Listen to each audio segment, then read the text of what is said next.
Fall is a movie that obviously plays on people's fear of heights a bit.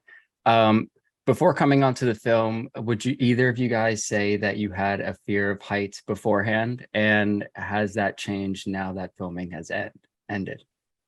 I did not have a fear of heights prior to filming the movie. After filming the movie, we shot it practically on a 100-foot tower. What you see is all real. We did our own stunts. And after having had that crazy experience, I am a little bit afraid of heights now, definitely.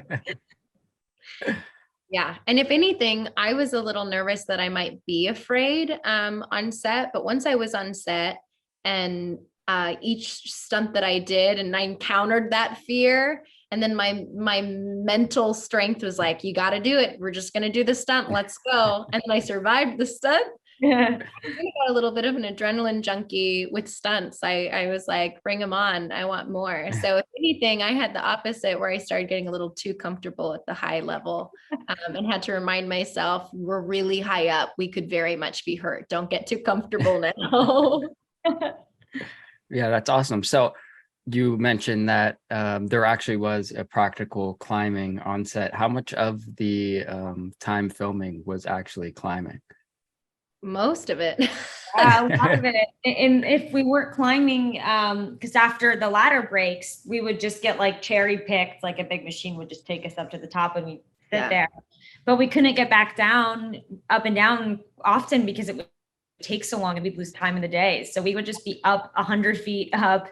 The directors directed us with a bullhorn. And then if we needed water or sunscreen, they had a pulley system and they'd pull it up and then we'd sunscreen water and then bring it right back down.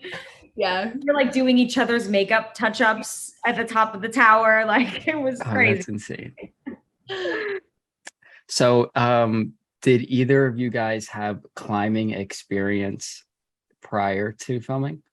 Yeah, Jenny and I both have been in climbing gyms and bouldered, which is where you don't have a harness and it's all your own strength, which I haven't done outdoor bouldering. Jenny and I both haven't really done like outdoor, but still, even just being in a climbing gym and being in the culture of climbers around you, it was really cool for me to have a background, at least when I was talking to Scott, our director, and a little bit of a knowledge about like the technical aspect of solving a problem, like how a climb is called a problem. And you want to try to maximize your muscles and the energy that they can provide for you. So there's actually a technical side to climbing, not just strength. So yeah, we both actually did have a little bit.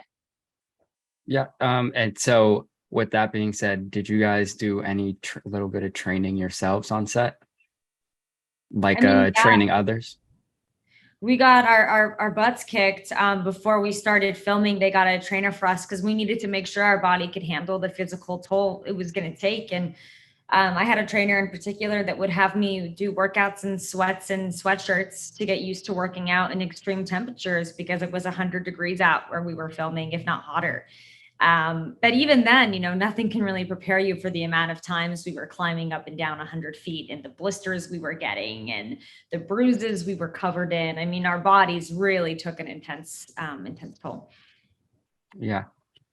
So was there ever a day on set where anyone in the crew just got like a bit antsy or a bit nervous with what was going on with the climbing aspect, or if it was dangerous?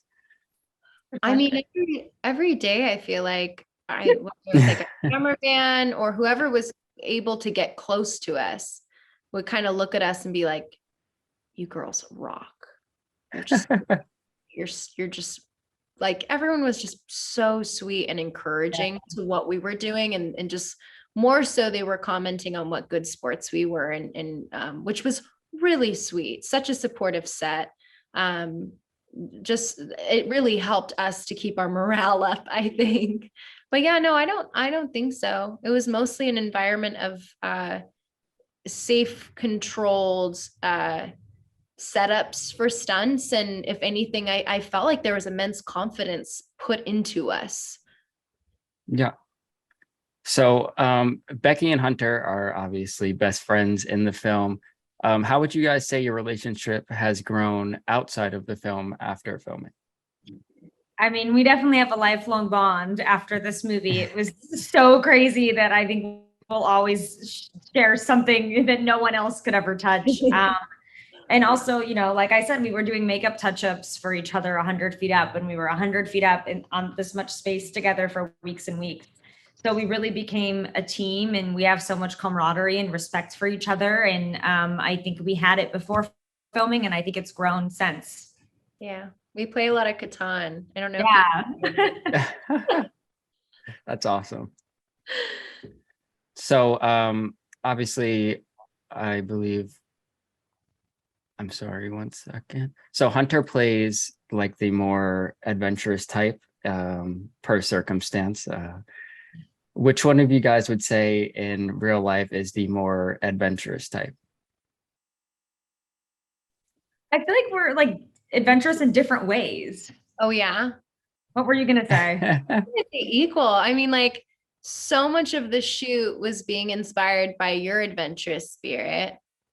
And like, I don't know, feeling affirmed to be adventurous. I don't know. I feel like we like were feeding into each other the whole time.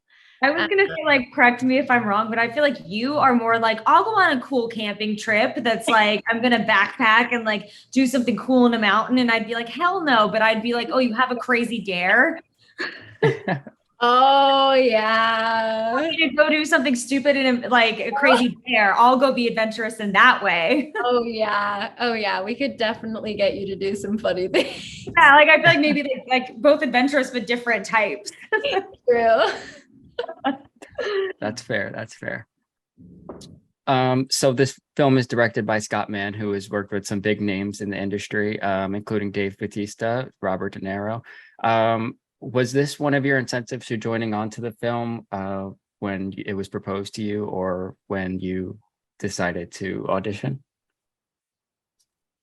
I mean, the first impression I had of it was the script. I was sent the script, and then I got to meet Scott before we did chemistry reads and auditioned. But when I met Scott and I spoke with him, he is such an insanely lovely person. And like, I mean, his approach to filmmaking and wanting it to be practical is such a dream, such an actor's dream.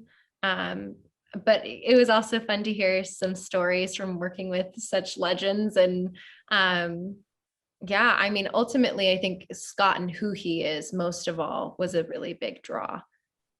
Yeah, also on a movie that could easily, we easily could have felt unsafe or felt pushed into doing stunts that maybe we didn't want to do or something like that. Scott, I always joke and I say he's like such a he is a dad, but he like he treated us like kids in some way and just made us feel safe and like we weren't being pushed to do anything we didn't want to do. And he took great care of us and made sure the morale was good and we were okay. And yeah, Scott's just like a great guy and is a great director to work with. Everyone that sees it comments on how well directed the film is, and that's all props to Scott. Yeah. That's amazing. Well, I think we're about wrapping up on time. So I just wanted to thank you guys again for doing this and letting me partake in today. Yeah, thank you.